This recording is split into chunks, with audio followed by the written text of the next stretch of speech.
You know, we might actually survive this.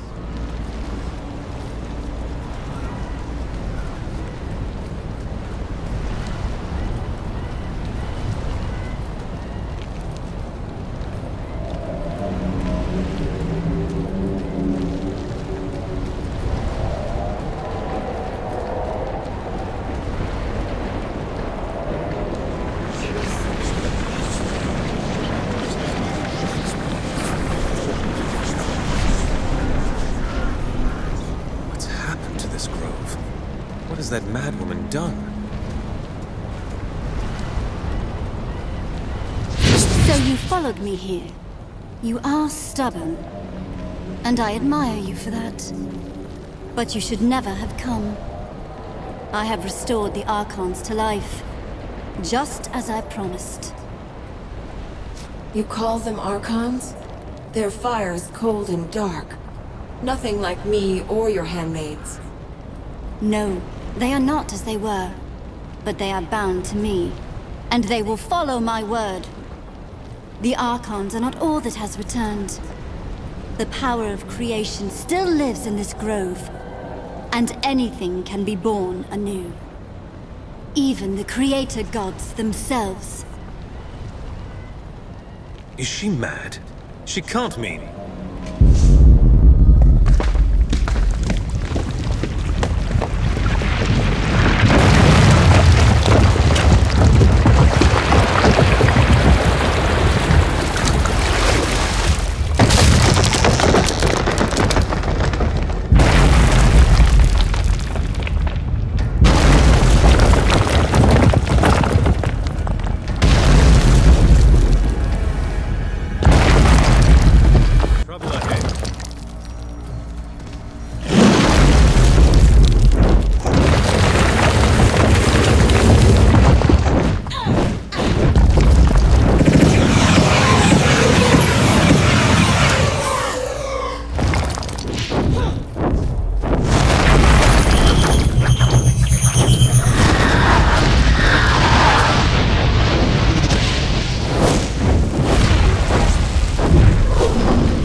The voices of my mother's gods.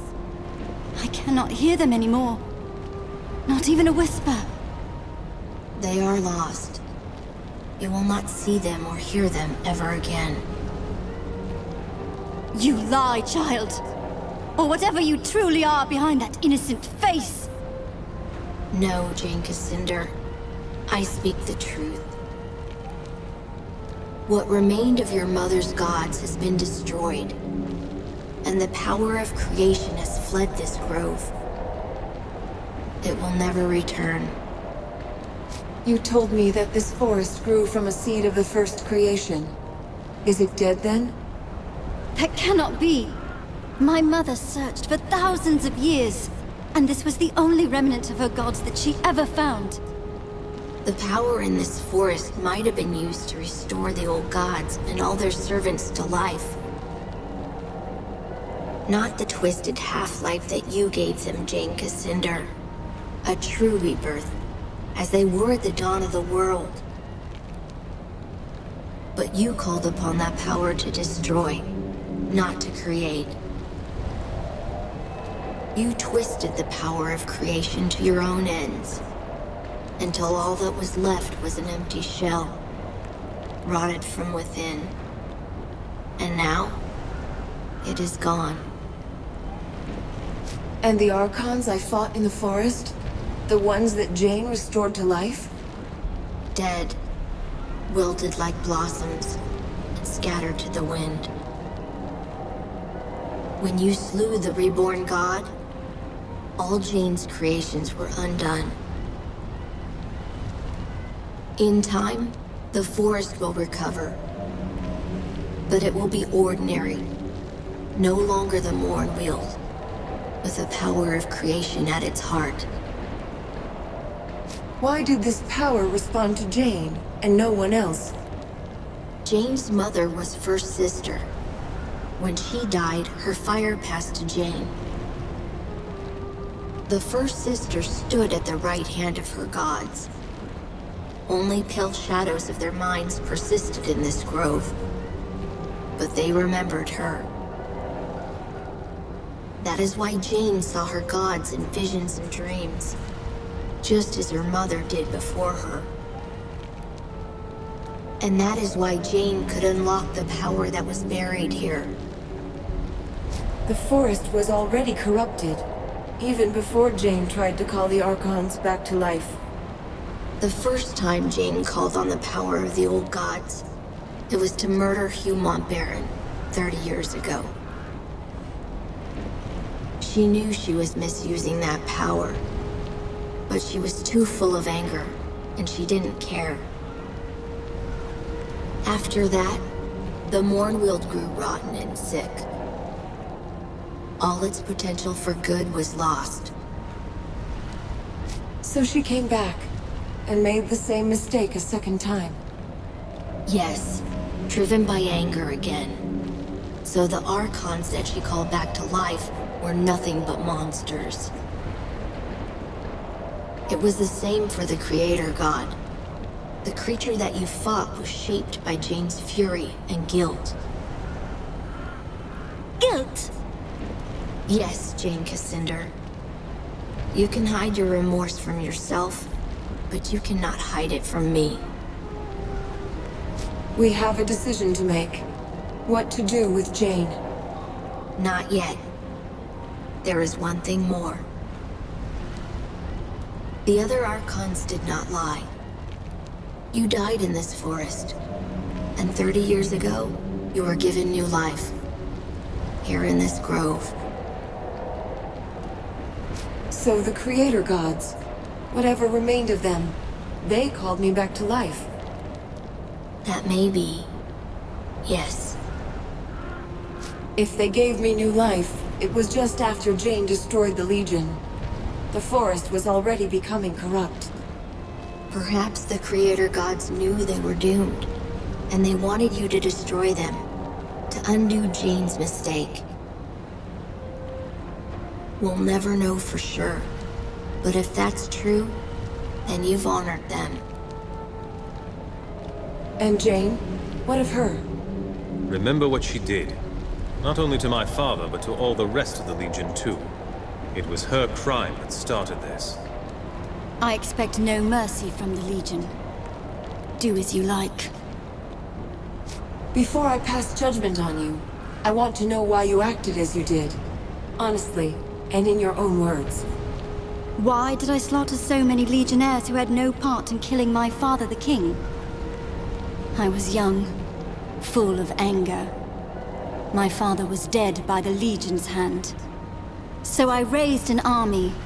I swore to avenge him myself, if I had to carve my way through every chapter house in Ebb. If the other Legionnaires had handed over Mont Baron, I would never have hunted them down. But they were so stubborn, so loyal to their chief. That was wrong of me. I should not have punished the whole Legion for Mont Baron's sin. The Mournweald was sacred to your people, and especially to your mother. Why would you confront the Legion here? Mont Baron lured me to this place. Somehow, he knew what I was. And he knew that this forest was sacred to me. He believed that I would never dare to strike him down. Not in the presence of my mother's gods. He was wrong. You used the power of the Mournweald against him. Mont Baron was so arrogant. So sure that he'd outmaneuvered me. That smug look on his face, with no hint of remorse for what he'd done. That was what doomed him, most of all. I will never understand why the forest allowed him to enter, when so many others were kept out. Unless your gods meant to test you. Perhaps they wanted to know if your devotion to them was stronger than your rage. I never thought of that. If that is true, then I failed them. You're sorry for killing the Legionnaires, but not for killing Mont Baron. No, I would kill him again. He murdered my father, and I don't care what his reasons were. You asked for honesty. There you have it. You've told me why you destroyed the Legion, but why fight a war with the Queen? I will answer your question with one of my own. Do you believe that Rosalind would make a stronger queen than me? My father was a king, my mother a chief among her people and chosen of her gods. I have made mistakes, yes, but I know how to lead. And Rosalind, she has the heart of a lamb. Would you trust the rebuilding of this kingdom to a sheltered little girl? Rosalind is stronger than you think, and stubborn as well. Stubborn? Yes, I suppose she must be, to stand against me for so long. But she is still young and untested. You may think that she is strong, but she has never ruled in her own right. Now you expect her to rebuild a kingdom, with only a few scattered legionnaires to help her. I warn you, that will be an even greater challenge than defeating me. I have no more questions. I've made my decision. And I am ready for your judgment, though I know what it will be. No, you won't die today. I promised Rosalind that I'd spare your life. Little Queen Mouse. I owe my life to that cringing girl. That is a fine irony. Am I to be your prisoner, then? Paraded through the streets in a gilded cage? Your life belongs to the Queen. We'll turn you over to the royal court, and Rosalind can decide your fate. Rosalind is soft. She will lock me in a tower, perhaps, but I will hardly suffer at her hands. You are not the Legion I remember. They would have demanded blood for blood. No mercy in matters of law. I accept your judgment of me. Let the war between us end. You are bound by your words, Jane Cassander.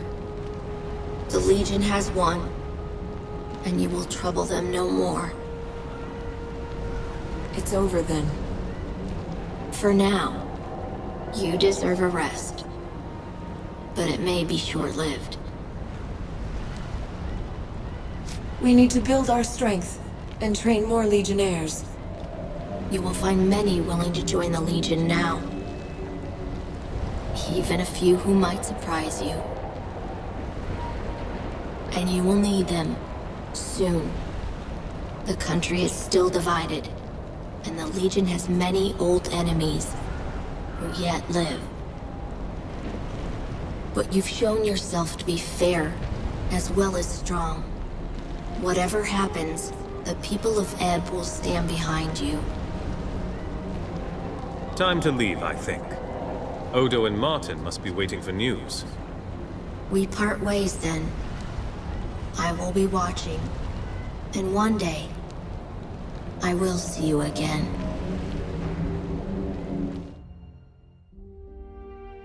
You bid farewell to the Radiant Youth, and he sent you back to our chapter house in Stonebridge, where I awaited your return. In the weeks that followed, news spread of Jane Cassinder's defeat. Her army scattered, giving us time to rest and regroup. Martin Guiscard returned safely from the Spire, along with Meister Wolf and the Automaton army. Only a few weeks later, elections were held in Stonebridge. Meister Wolf, who had been so public in his support of the Legion, swept to victory and was declared mayor of the city. He credited you for his success. The people of Stonebridge deeply respected your decision to hand over the dapper old gent to the city authorities. After the humiliating events in the Foundry, Meister Castle was forced to resign as Guildmaster of Ironmongers. The Cyclopses negotiated a new contract for higher wages, and with the help of Meister Fiddlewick, formed a new workers' union. For the first time in 100 years, they were permitted to leave the Foundry and spend their newfound wealth in the markets and taverns of Stonebridge. Cyclopses are becoming an increasingly common sight in Stonebridge, and many believe that they will eventually take their place as equal citizens of the town. After many months of confinement, the dapper old gent was sent to the gallows and hanged. His body was supposed to be returned to the Legion, but it vanished on the following night. To this day, no one has been able to find the gent's remains. It seems he is destined to remain a mystery in death, just as he was in life. With the reopening of the Heroes Crypt, pilgrims returned to the Rukenval, and merchants followed. The following winter was harsh, just as Lazar Basili feared. But thanks to the trade from the south, the people of Ravensrill stayed warm and fed. When spring came, many more pilgrims arrived, and the town of Ravensrill grew wealthy again. Lazar and his people built a new stone wall around the town, and reclaimed their abandoned houses and farmsteads from the forest. It is a happy change of fortune for a long-suffering town. In his last letter to me, Lazar added one other piece of news. Gunderic Manor has a new mistress, a witch called Leona. The manor has become a gathering place for scores of Lescanzi witches, many of whom are apparently quite beautiful. Lazar reports that the young men of Ravensrill have also begun frequenting the manor, much to the irritation of their mothers and wives.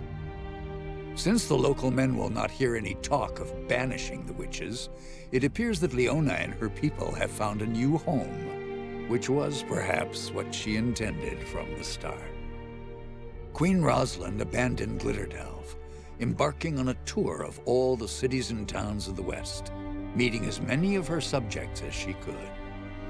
The Queen showed all the energy of youth, and I think she fully expects to reunite the country in a matter of months, not years.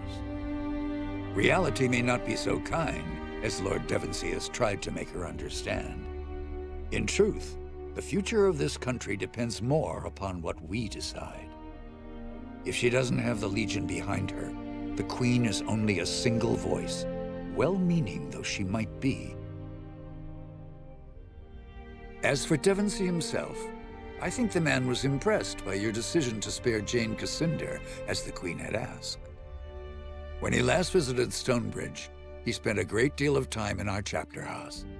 I believe he might actually be willing to rejoin our ranks, if we choose to accept him.